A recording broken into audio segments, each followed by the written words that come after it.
Potek ka? Bakit kasi hindi ka naligo? Sabi kasi ng mama ko, diretso na ako eh.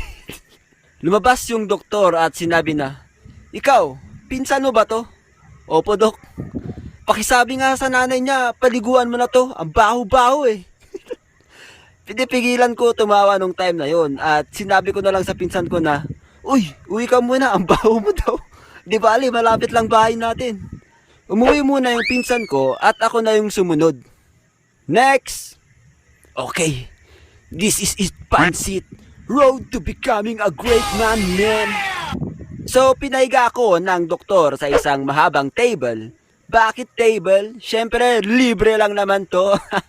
Huwag na tayo mag-expect ng social na patulian, men. Pulang tayo eh. Nung sinimulan na ng doktor ang pagtuli, ay pinitik-pitik niya muna ang aking pototoy. Ewan ko ba kung bakit ganun. Ano yon? Para mamanhid at di ko maramdaman yung tusok ng karayom? Pagtingin ko sa kanan ko ay hinawakan ako ng isang nurse at sinabing, Hindi yan masakit. Parang kagat lang ng langgam. talaga po ba ma'am?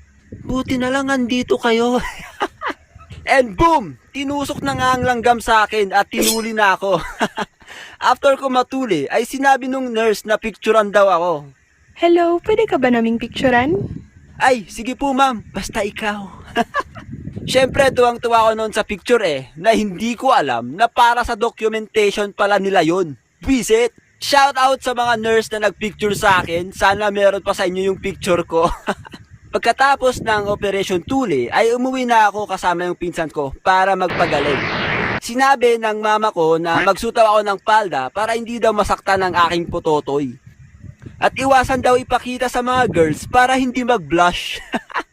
Para hindi magkamatis, men. Hindi ko alam kung totoo yun Kahit di mo ata ipakita, magkakamatis pa rin Pero syempre dahil isa tayong tigasing ulo, ay tinanggal ko kaagad yung bandage na nakapalibot sa aking pototoy. Nagtawag kasi yung pinsan ko na kumuha ng bayabas sa simbahan. Jen, punta kami kuha ng bayabas, sama ka? Sama ako?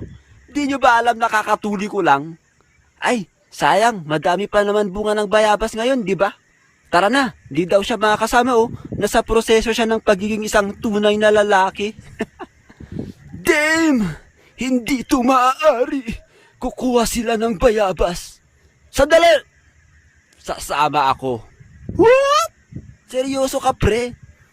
Don't you dare challenging me, boys. Dahil nga sa kagustuhan kong sumama, ay boom! Nagsuot na ako ng brief. Nagsuot na ako ng pantalon. Kahit di pa ako magaling. Aray.